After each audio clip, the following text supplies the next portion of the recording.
Muy buenas a todos y bienvenidos a la segunda temporada de Esfera Innovadora de la Finca Ventures Camp. Hoy estamos con Carlos Ortiz. Muchas gracias. Fundador de Aloha Poke, que es por lo que se le conoció de inicio en el mundillo de las startups. Cuéntanos, Carlos, ¿quién es Carlos? Bueno, pues un emprendedor y ahora pues también tengo otros proyectos. Soy profe también, doy clase en la uni de emprendimiento y luego tengo otros proyectos en los que también ayudo a startups invirtiendo o asesorándolas. Y también estoy trabajando acabo de empezar a trabajar como director de estrategia en una pyme que se llama Envapro. Que se ha publicado hoy. Sí, muy reciente. Aunque esto salga un poco más tarde, se ha publicado hoy 4 de septiembre, ¿verdad? Eso es. ¿Cómo lo ves? ¿Cuál es tu papel ahí? ¿Qué vas a hacer? Bueno, pues yo creo que las pymes en España necesitan funcionar más como una startup, ¿no? A nivel estrategia, a nivel agilidad, a nivel innovación, y eso es un poco lo que yo voy a intentar aportar en esa pyme, que conozco desde hace muchos años porque en Aloha trabajábamos con ella. Vamos a hacer un recorrido súper rápido. Sí. Perdona, un segundo. ¿En Aloha trabajabais con ellos? Sí. Ah, Yo fundo Aloha en el 2017, ya hacemos el repaso. Fundo Aloha en el 2017 y enseguida empezamos a trabajar mucho el delivery, y obviamente para el delivery necesitas packaging, necesitas envases. Sí. Y se consumen muchos envases, todos los restaurantes consumen muchos envases. Y esta empresa pues era nuestro proveedor de envases, ¿no? Entonces qué bueno. luego cuando yo dejo Aloha, pues luego esta persona, el dueño de esta empresa, pues Es importante... me ficha, me acaba de fichar. Es importante conocer bien dónde te metes. Sí. En este caso. Bueno, antes de nada, vamos a darle las gracias a Lucía y a Luke Beer, que todos nos acompaña aquí desde el primer capítulo, y en esta segunda temporada, por supuesto, también. La cerveza de los emprendedores, ¿verdad? Es la cerveza de los emprendedores, pero que está buenísima. Sí. O sea, antes del podcast lo veníamos hablando, es que está realmente buena.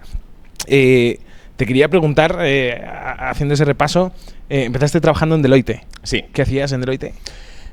Prevención de blanqueo de capitales. Es decir, Buen cambio.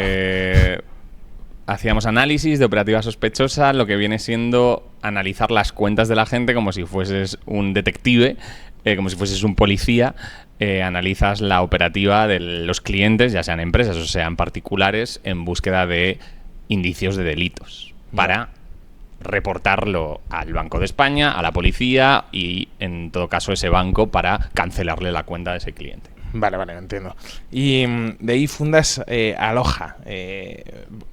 Lo has contado 1000 veces la historia. Yo soy gran fan tuyo en LinkedIn, pero además de eso me he tenido que ver podcast para prepararme te vas a América, conoces el producto, los traes a España, no existe en España, ¿verdad? Exactamente. ¿Cómo es ese tránsito, ese movimiento entre Deloitte y tíos, vamos a formar Aloha Poke? La verdad es que hubo un tiempo que lo compaginé, sobre todo en la etapa en la que estábamos montando el local. El local estaba en obras, todavía no habíamos empezado a poder entrar ahí a poner pokés, como se dice. Entonces hubo una época que lo compaginé, una época terrible, porque trabajaba 7 días a la semana, tropecientas horas, y luego pues fue empezar, pues dejar de ir en traje todos los días a la oficina a ponerte tu camiseta de tu restaurante a servirle poke a la gente. Pues para mí era maravilloso, sinceramente. O sea, era maravilloso porque era mío, era mi proyecto. Sí. Y a mí no se me caen los anillos por estar en el barro. De hecho, bueno, ahora, por ejemplo, que he entrado en esta nueva empresa, estoy yendo a repartir con los repartidores. He estado en el almacén, estoy en el almacén cargando cajas, porque para poder llevar bien un negocio, para poder liderar, para poder dirigir, tienes que entender un negocio y tienes que haber pasado por el barro antes. Qué bueno. Qué bueno. ¿Esto es lo que le cuentas a tus alumnos? Entre otras cosas. Vale. ¿Cuántos años estás en Aloha? 6, más o menos. 6 años. Estás 6 años en Aloha y lo dejas. ¿Por qué lo dejas? Lo dejo porque... ¿Lo dejáis, pero sí. ¿Con cuántas tiendas? 30, ¿no? Cuando yo lo dejé tendríamos unas 28, más o menos, bueno. sí. Sí, unas 27, 28 localizaciones, sí. Lo dejo porque no me estaba divirtiendo, no notaba que estuviese aprendiendo, y esas son pues algunas de las patas que para mí son fundamentales para ser feliz laboralmente hablando, ¿no? O sea, creo que tienes que aprender, tienes que ganar dinero, tienes que estar pasándotelo bien, y tienes también que tener un propósito, ¿no? Digamos que creas que lo que estás haciendo es bueno para la sociedad, ¿no? O es bueno mejora el mundo de alguna manera, ¿no? Y algunas de esas patas, pues yo ya no las sentía, y me fui un poco como desapegando de ese proyecto y sintiendo que necesitaba hacer otra cosa, que necesitaba dejarlo. Montas una empresa desde cero en España, con lo que ello implica. Conseguís crecer y hacerla grande. Estáis 6 años peleando. ¿Cómo es el primer día en el que no vas a la oficina? Es raro, sí. ¿Qué se Estuve siente? unos meses sin hacer nada, básicamente. Estuve unos meses sin hacer nada y, pues claro, acostumbrado a trabajar 12 horas al día, pues de repente es rarísimo. Es rarísimo. Sí, es un poco como que sientes un vacío, pero al mismo tiempo sientes una liberación. Yeah. ¿Por qué? Porque tú estás acostumbrado a vivir en un estrés constante, es decir, un emprendedor, y ya si tienes mucho personal, porque nosotros en ese momento ya teníamos en total todo el grupo a lo mejor más de 200 empleados, que son 200 nóminas al mes. Sí, que es una ¿Vale? locura, vamos. Que el coste de empresa de eso es muy grande, ¿vale? Y también lleva mucho estrés aparejado y muchos problemas, y cada vez que creces tus problemas son más grandes. Cada vez que creces la complejidad de los problemas es mayor. Entonces cada vez tú crees que por mucho que delegues, ¿vale? Los problemas son muy grandes y pasan muchos. Tú imagínate, con 20 y pico locales pasan problemas en cada local continuamente. Imagínate si era estresante tener uno que decías un día, ¿no? Que ha venido la policía, ¿no? Que ha pasado no sé qué, ¿no? Que nos han hecho una inspección de no sé cuánto. Pues tú imagínate, con 25 todos los días pasa algo. Todos los días hay algún fuego que apagar. Entonces también, por esa parte, llega un momento que es de repente liberador. El decir, oye, pues ahora estoy descansando, ¿no? Y yo ahora mismo pues me encuentro en ese momento de decir, ¿voy a volver a emprender? Pues seguramente volveré a emprender en los próximos años, pero ahora mismo todavía estoy de vacaciones de emprender. Tengo obviamente mis side projects, o sea, sigo emprendiendo de una forma u otra, porque tengo algún proyecto que sí que es por cuenta propia, por así decirlo. Pero lo que es un gran proyecto... ¿Se puede contar? Sí, es público. No, es público, es público. Es XSquad, es un Board of Advisors as a Service que tenemos para startups. Tenemos 3 clientes. Nos hemos juntado un grupo de emprendedores que prestamos servicios a otros emprendedores, pues como un consejo de advisors, un consejo de administración, pero externo. Y bueno, luego te puedo contar más sobre ello. Pero bueno, lo que es un proyecto grande, yo ahora mismo estoy de vacaciones. Vale. De emprender. Y de momento, ahora acabo de empezar este proyecto en esta empresa, en Envapro, y de momento durante unos años, 100%, voy a seguir trabajando por cuenta ajena, como se dice. Qué bueno. Oye, ¿eres profe? ¿Qué asignaturas das? ¿Dónde estás metido? ¿En algún máster? ¿En algún...? Doy asignaturas, doy principalmente clases en ESIC y en la AI Business School, y doy principalmente asignaturas de emprendimiento. Vale. Asignaturas relacionadas con el emprendimiento, varias. Una que se llama Go to Market, Business Models, otra que se llama ESIC Garage, que es como una incubadora dentro de la universidad. Qué bueno. Distintas asignaturas, sí. Qué bueno. Oye, vamos ahora, aprovechando que tengo a un profe al lado, yo he sido el peor estudiante de la historia, ¿vale? Pero yo he escuchado en alguna entrevista de las que has dado que has estudiado Derecho y ADE. Sí. ¿Por algo en especial? Bueno, mi familia, mi padre era empresario y fue un empresario con bastante éxito hasta que llegó la crisis inmobiliaria, que él se dedicaba al sector inmobiliario. Me suena esa historia calcada. Y de tu familia, ¿no? Sí, exactamente igual. Y entonces pues ahí se arruinó, y mi familia también se arruinó, y además luego mi padre falleció, y entonces pues tenía siempre ese gusanillo del tema de administración y dirección de empresas, y también la parte del derecho, ¿no? Del derecho me llamaba mucho la atención. Entonces pues me pareció que que era una buena oportunidad. Y tampoco me decantaba por una u otra, y en ese momento como que los dobles grados estaban muy de moda, ¿no? Entonces decidí estudiar eso. Que si volviese a estudiar, no sé si estudiaría eso de nuego, la verdad. ¿Y qué estudiarías? Pues a ver, Esta es buena, ¿eh? ¿Qué estudiarías ahora? A ver, viendo los programas y las universidades que hay ahora y tal, pues probablemente algún programa tipo Lane, por ejemplo, ¿no? Que es full emprendimiento, ¿no? Que es qué bueno. full emprendimiento, que desde el día 1 ya tienen que crear su proyecto, etcétera, y eso creo que me mola mucho, esos programas. Y si no, pues la verdad es que no lo sé. A lo mejor no te diría que no estudiaría, pero es verdad que las carreras quizá ahora mismo... Bueno, la carrera que yo hice eran 6 años, porque los doble grados en ese momento eran 6 años, ¿no? Y se hace largo, se hace largo. Sí. Mi señora estudió lo mismo, es una excelentísima abogada. Te voy a hacer una pregunta, aprovechando pues sí. que estamos con el profe. Bueno, ¿eres el profe guay o no? No lo sé. Joder. Bueno, según las valoraciones, sí. Yo te digo una cosa, según las valoraciones que me han puesto el año pasado, sí. Yo hubiese pagado por tener un profe con el conocimiento, o mejor dicho, con la experiencia, ¿no? Y a eso voy. Yo estudié en una carrera pública y mis profesores eran bastante funcionarios en todos los sentidos, ¿no? Claro. Yo cuando salí de la carrera tenía la sensación de que no tenía ni idea de nada, de absolutamente nada. Correcto. ¿Crees o cómo crees que eso puede cambiar? Porque yo lo veo, yo cada vez que ficho un chaval, que es un chaval joven, ¿cómo ves esa generación? Yo personalmente la veo como que las ve venir de repente. Ya. ¿Cómo crees que se podría cambiar eso? A ver, el tema de los profesores, ¿vale? Y eso pasa mucho en la universidad pública. Yo también estudié en la Autónoma, estudié en una universidad pública.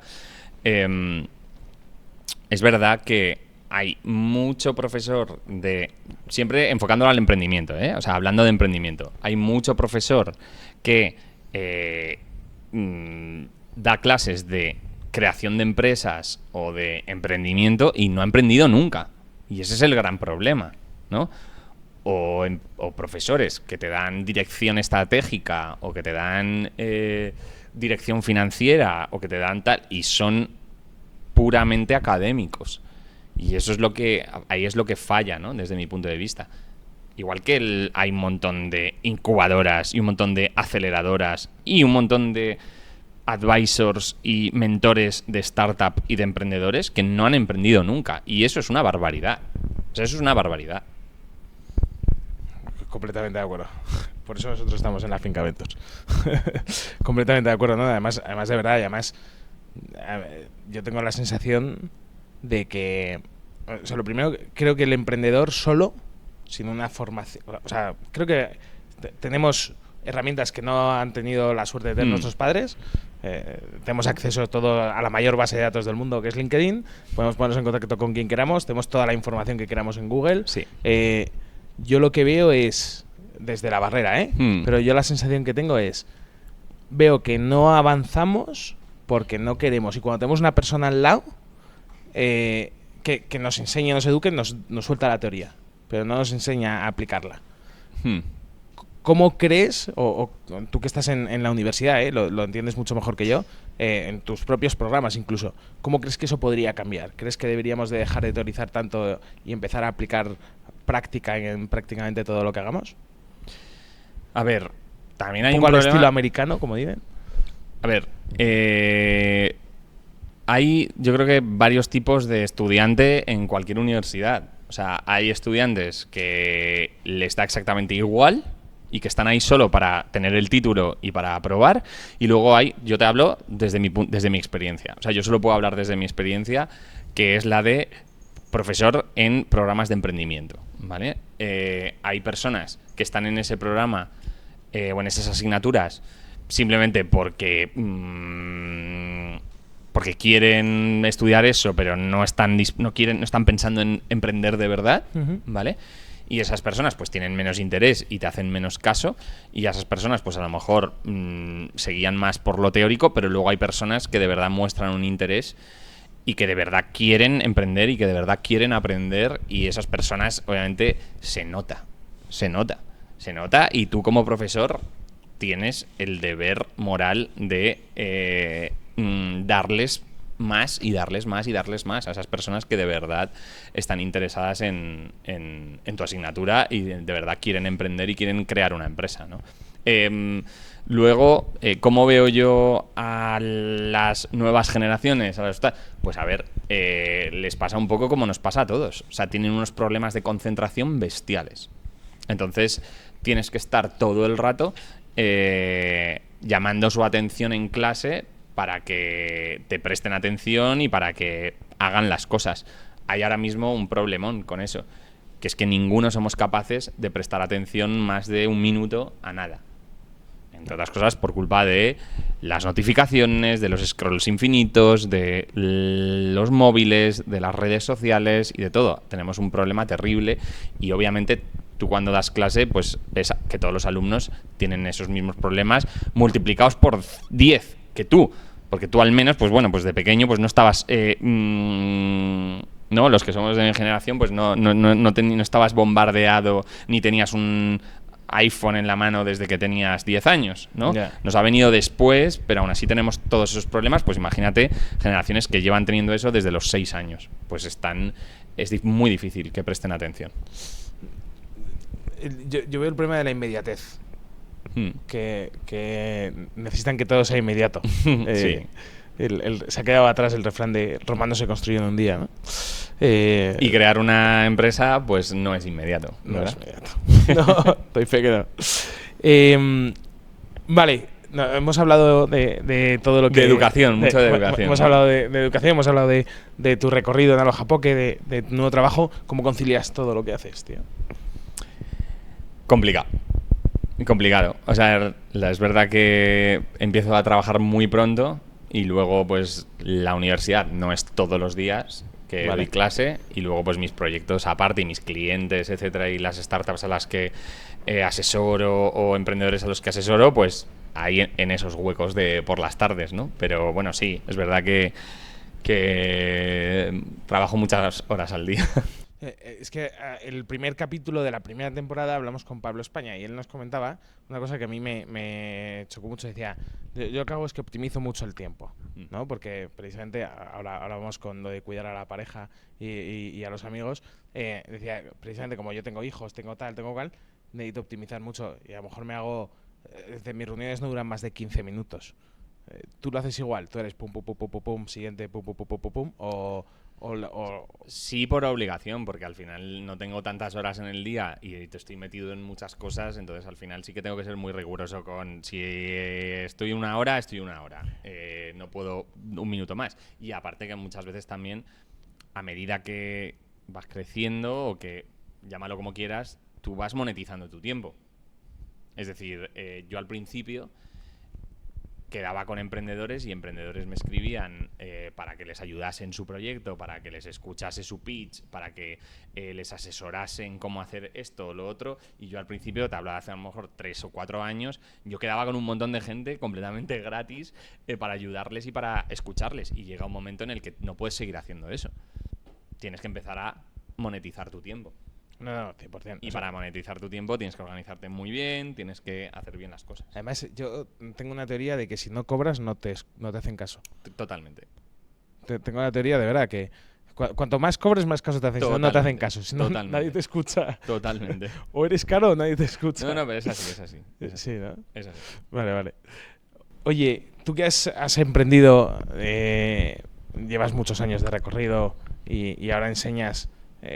lo que has aprendido durante estos años en Aloha. ¿Qué te parece emprender en España?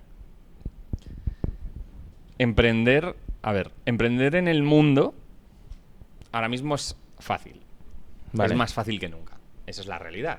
Antes, para crear una página web o para crear una app o para probar algo, necesitabas cientos o decenas de miles o cientos de miles de euros y te costaba años lanzar algo al mercado. Ahora no. Ahora hay un montón de herramientas, hay un montón de formas y hay un montón de metodologías que te hacen lanzar un producto rápido y testearlo y hacerlo de forma barata. Entonces es más fácil que nunca ahora mismo probar algo y lanzarlo al mercado. Incluso hay la facilidad de ver qué está funcionando en otros países, que es lo que nosotros hicimos en Aloha Pocket. Nosotros vimos algo que funcionaba en otro país, es decir, no tienes que inventar la rueda, ¿vale? Vimos algo que funcionaba en otro país y lo trajimos a España. Ahora mismo tienes esa misma capacidad de hacer eso mismo por internet, buscando las cosas que funcionan en otros países, buscando los trends, buscando qué modelos de negocio entran en las mejores aceleradoras de cada país en cada nuevo batch. Es decir, tienes a tu disposición un montón. Yo eso es una de las cosas que les digo siempre a mis alumnos, ¿no? En plan de, oye, mira las 50 empresas que han entrado hace un mes en el último batch de Y Combinator. ¿Qué hacen? ¿No? Si quieres buscar ideas de negocio o si quieres buscar este tipo de... O sea, ahora es más fácil que nunca, ¿no? Sí.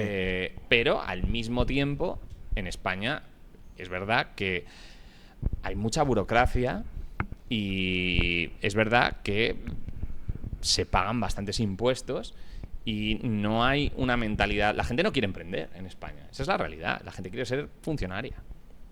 Entonces es difícil contratar a una persona para alguien que está empezando. Yo tengo una mentorizada, bueno, soy advisor de esa startup y inversor también, y es verdad que, o sea, le cuesta muchísimo poder contratar a una persona, ¿no? Hay pocos incentivos para contratar a las primeras personas en una startup, entonces pasar al siguiente nivel de empezar a escalar y de empezar a crecer es muy difícil. Es difícil. O sea, no es un país en el que sea súper fácil ni por burocracia, ni por impuestos, ni por contratación, ni por ayudas del Estado, no es un país que dé muchísimas facilidades. La ley de startups ha hecho alguna cosa, ha puesto algunas cosas encima de la mesa, ¿vale? Y luego tienes pues algunas ayudas, tipo el kit digital, alguna cosilla así, el ENISA, ¿no?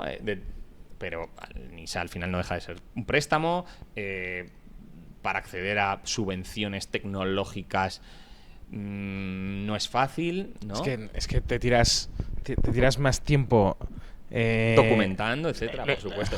Y a ver, es normal que no te den subvenciones y no te den dinero fácilmente, pero no hay muchísimas ayudas, ¿vale? No hay muchísimas ayudas y hay bastante burocracia, ¿no?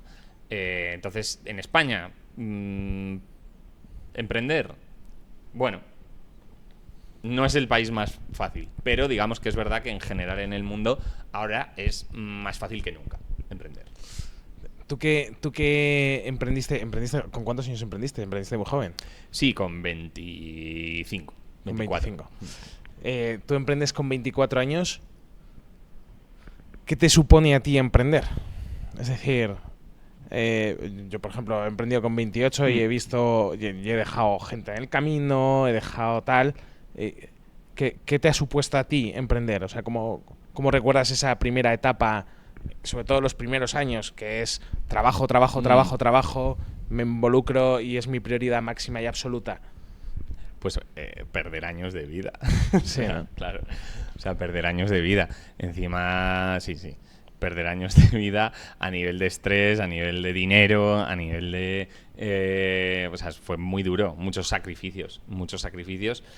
Y yo creo que además lo que me supuso en el corto plazo fue endeudarme muchísimo, porque yo invertí los pocos ahorros que tenía y pedimos préstamos personales para meter dinero, además obviamente avalados personalmente.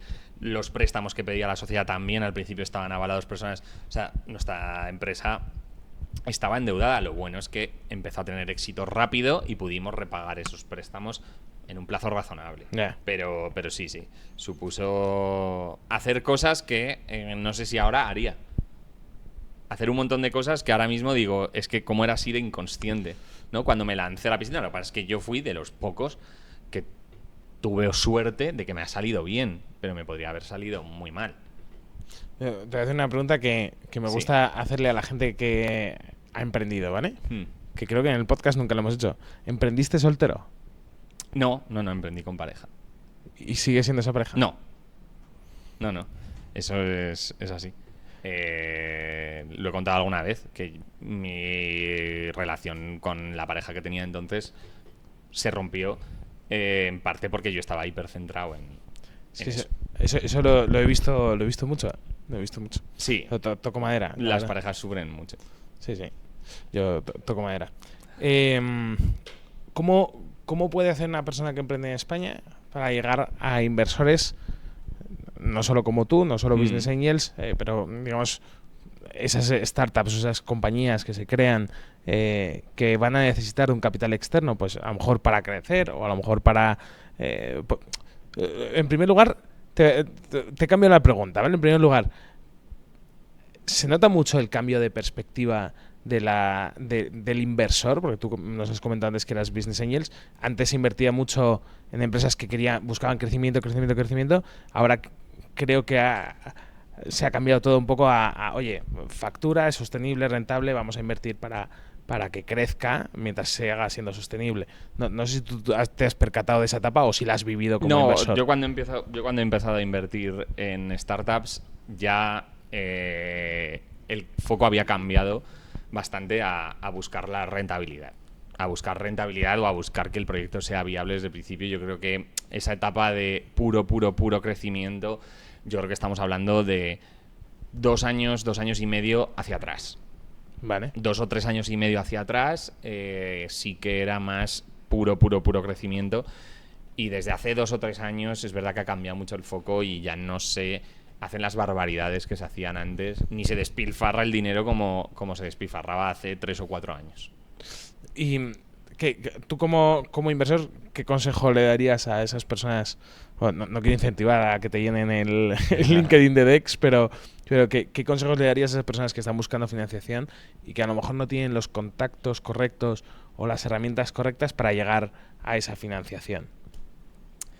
Es difícil conseguir dinero de inversores. Eso es así. Es muy difícil. Muy difícil. Es más fácil intentar que te preste dinero tu familia, tus amigos, las personas que te conocen, ¿no? Por eso se empieza siempre con la típica ronda pequeña de la triple F, ¿no? De sí. Friends, Family and Fools, ¿no? Entonces, cuando ya has levantado esa primera ronda pequeña y estás yendo a una siguiente ronda en la que vas ya a por Business Angels o a por Venture Capital que invierten en muy early stage, ¿vale? La mentalidad es muy distinta y es mucho más serio lo que tienes que demostrar, la documentación que te van a pedir y todo, ¿vale? Entonces, si un emprendedor está intentando acercarse y captar o hablar con un Business Angel para mostrarle su modelo de negocio, lo mejor es que venga referenciado. Es decir, lo mejor es que hables con otro emprendedor con otro emprendedor amigo tuyo o conocido, que hayas conocido pues en tu incubadora, en tu aceleradora, en los eventos de networking o lo que sea, y le pidas una intro con un inversor que ya está en esa startup. ¿Vale? ¿Por qué? Porque contactar con inversores, con Business Angels o con Venture Capitals a puerta fría es muy difícil, sobre todo porque se hace muy mal. Es decir, la gente te manda el mismo copia y pega a todos los Business Angels y obviamente pues cualquier persona con un poco de sentido común cuando vea que un emprendedor te ha mandado un copia y pega, demuestra cero interés. Demuestra cero interés, porque si no tienes ni el más mínimo interés en currarte un poco ese mensaje para intentar hacerme llegar tu deck y que yo me mire tu deck, ¿qué interés voy a tener yo en invertir en tu startup? Ya. No te has mirado ni en qué tipo de empresas invierto. No te has mirado ni quién soy. No has pedido referencias mías ni has intentado que te haga intro conmigo alguien que me conozca y que puedas tener en común, ¿no? Es decir, si al final el tipo de... Es un poco, lo dice siempre Alex Dantart, ¿tú ligarías con un copia y pega? Es decir, la gente que se descarga una aplicación de Tinder, Bumble o como se llamen, entiendo que no hace un copia y pega, ¿no? Cuando intenta ligar con alguien por esas aplicaciones. Entonces, ¿por qué lo haces con un inversor? ¿Por qué lo haces con alguien que le vas a pedir dinero, ¿no? Tío, te voy a hacer una pregunta súper extraña, pero ¿cómo? Te voy a pedir que me hagas que me diferencies cómo dormías por las noches, porque un poco la idea de este podcast es mostrar un poco la cara B de lo que es emprender, entre otras cosas, ¿no? Vale. Y aprender de gente que es brillante, muchos de ellos ya lo han hecho, unos lo han hecho y le ha salido a la quinta y son historias fantásticas. ¿Cuál es la diferencia entre cómo dormías cuando acababas de emprender y cómo duermes ahora? A ver, la realidad es que cuando acababa de emprender dormía que te cagas porque trabajaba 15 horas al día de pie sirviendo ensaladas y sirviendo pokés a la gente, y por lo tanto llegaba a mi casa completamente destrozado y rompía la cama, ¿vale? Pero si dices en plan cómo dormía luego, cuando empiezas ya a tener problemas y empieza eso a crecer y empiezas a tener fuegos que apagar y todo eso, a cómo duermo ahora, obviamente antes dormía 1000 veces peor, pero porque no tenía herramientas, no estaba preparado, no me lo tomaba todo demasiado a pecho también. Yo ahora mismo las cosas que me pasan, pero eso también me pasa a mí por todas las cosas que he vivido en mi vida, todas las cosas malas que me han pasado en mi vida, me hacen que cuando yo tenga un problema lo relativizo mucho y no me lo tomo a broma, pero yo ahora mismo me afecta muy poco las cosas. Yeah. Dejo que me afecten muy poco las cosas malas que me pasan. Vale, Carlos, te quería preguntar ahora ¿cuál es el cambio, cuál es la evolución tuya en ese primer momento en el que estás compaginando tu trabajo en Deloitte y en Aloha con el Carlos que se va, ¿no? Esa evolución, no a nivel empresa, sino a nivel personal. ¿Cómo cambia la persona de Carlos durante esos 6 años? Pues principalmente pasas de querer controlarlo todo a simplemente dejar que las cosas pasen. Es decir, el Carlos del principio, el emprendedor al principio del todo, era un emprendedor que quería controlarlo absolutamente todo. Y sin embargo, el Carlos de al final, el Carlos de ahora, es una persona que confía mucho más en llamarlo el destino, o confía mucho más en la intuición, confía mucho más en delegar y que la gente cometa los errores que tenga que cometer. Eso es un gran cambio, por ejemplo. Y lo que decía antes de no tomarme tan a pecho las cosas malas que suceden. Vale. Sí, yo creo que eso es un poco un cambio grande en mí en estos años. Bastante grande. Pero incluso en tus relaciones personales, con amigos, con tal... ¿Cómo cambia esa persona? Eso es lo que yo quiero entender. No, soy la misma persona. La misma, ¿no? La misma, soy exactamente la misma persona con mi familia, con mis amigos y con todo el mundo que tengo alrededor, porque no soy una persona que tenga caras B, ¿sabes? Vale. Y ahora, yo creo para ir terminando, no sé cómo vamos de tiempo. Vale. Yo soy bastante fan tuyo en LinkedIn, te lo he dicho antes. Me hace mucha gracia muchos de tus comentarios. ¿Cómo desarrollas o qué consejos das a aquellas personas que además ahora se trabaja mucho, quieren desarrollar su marca personal? Sí.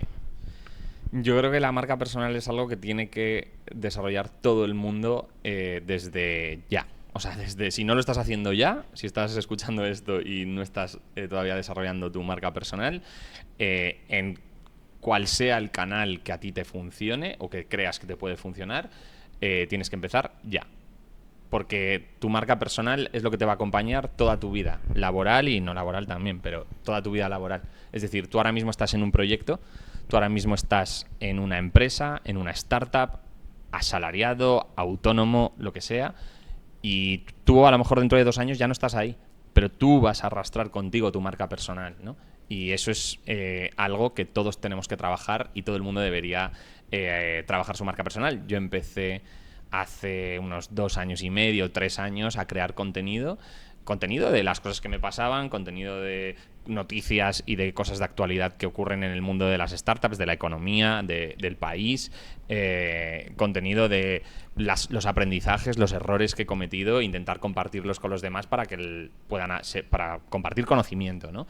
Y la verdad es que me está funcionando bien, estoy bastante contento y creo que es algo que tiene que empezar a hacer todo el mundo. Todos, absolutamente todos, podemos enseñarle algo a otras personas. Todos podemos contar lo que nos pasa y comentar algo de nuestro sector, de actualidad, de nuestra empresa, de nuestro proyecto, y es algo que tener una audiencia y hacer crecer esa marca personal va a hacer que consigas trabajo más rápido, va a hacer que puedas levantar dinero más rápido con tu startup, pueda hacer que puedas conseguir clientes con tu proyecto, con tu empresa o con lo que sea. Es decir, es que solo tiene cosas buenas, sinceramente, solo tiene cosas buenas, y quien no trabaja su marca personal está ya atrás. Vale. Yo solamente te sigo en LinkedIn. No sé si hay otras redes que estás explotando. Solo trabajas LinkedIn, ¿no? Sí. Vale. ¿Y qué opinas? Porque yo soy un poco... Te reconozco que yo soy un poco hater de las redes sociales. ¿Vale? Soy un poco hater porque veo que todo el mundo va detrás. Pues el otro día vi un post que me hizo mucha gracia tuyo, que era el de la piña de Mercadona. O el de los Juegos Olímpicos, los dos me hicieron mucha gracia. El de las turras. Sí, justo. Yo tengo la sensación de que se pone de moda ir a Mercadona con una piña o no sé qué, y todo el mundo como borregos. ¿Qué opinas tú de eso? Porque a mí, yo veo mucho contenido, tengo 29 años. ¿Y te parece todo igual? A pesar de la alopecia, tengo solo 29 años, pero me parece todo exactamente lo mismo. Pues porque la gente no tiene una voz propia. Y obviamente pues la gente que no se crea una voz propia y que no tiene unas ideas y que no intenta ser auténtico y decir las cosas que de verdad piensa y las cosas que de verdad le ocurren, pues entonces, claro, todos son copias unos de otros, todo el mundo habla de lo mismo, todo el contenido es igual, y todo el mundo habla del tirador turco, de la piña del Mercadona y de tal, porque no logran sacar de verdad sus ideas propias y plasmarlas da igual, un vídeo, una imagen, un texto o lo que sea. Es decir, si tú no eres auténtico en redes sociales, si tú no eres auténtico a la hora de crear contenido, no te va a seguir ni Dios. Ya, totalmente. Lo que pasa es que yo veo cada vez más el perfil veo cada vez más el perfil de el chaval joven que quiere ser youtuber. Y a mí eso me da miedo. O sea, me da miedo porque lo veo en mis sobrinas, las pequeñas, lo veo en tal. Los niños ya no quieren ser futbolistas. Quieren ser influencers. Pero es que antes querían ser futbolistas. Ahora quieren ser influencers. Pero es lo mismo. Es lo mismo. O sea, quiero decir, siempre va a haber nuevas generaciones que van a querer el dinero fácil y que van a querer lo que ven que es lo fácil, y hace 20 años era ser futbolista, hace 10 era lo que sea, ahora es ser influencer, hace 30 sería otra cosa, hace 70 años sería ser torero, no lo sé. O sea, siempre va a haber nuevas generaciones que van a querer dinero fácil y éxito fácil. Pues es lo que hay. O sea, a ver. Sí, o sea, yo entiendo yo entiendo que es lo que hay, ¿eh? Lo que pasa es que creo que, pues eso, es la sensación que tengo de que, además lo veo y tengo la sensación de que me hago mayor, que yo creo que eso es lo que me jode en realidad. Es decir, no, hombre, no, pero ¿por qué? O sea, con lo bonita que es la vida. Oye, Carlos, vamos a terminar, que nos están ordenando el corte. Ha sido un placer, pero antes de terminar, te voy a pedir un emprendedor que quieras que nos traigamos al podcast. Vale. Pues te diría, ¿vale?, de traer a Leire y Ana de Culture App, que es una startup en la que he invertido hace poco. Vale. Una startup de venta de entradas de última hora. Sí, lo conozco. Conozco, no sé si a ellos o a la competencia, pero... Y sí, bueno, pues seguro que pueden contar muchas cosas del sector del ocio y del sector de las entradas. Qué bueno, pues sí, 100% en cuenta con ello. Vale, perfecto. Pues nos despedimos, chicos. Un Muchas millón de gracias. gracias, Muchas gracias por por venir, haberme. Carlos. Ha sido un verdadero placer. Igualmente. Y nada, Luke, una vez más, darte las gracias y Lucía, nos crack. vemos en el próximo capítulo.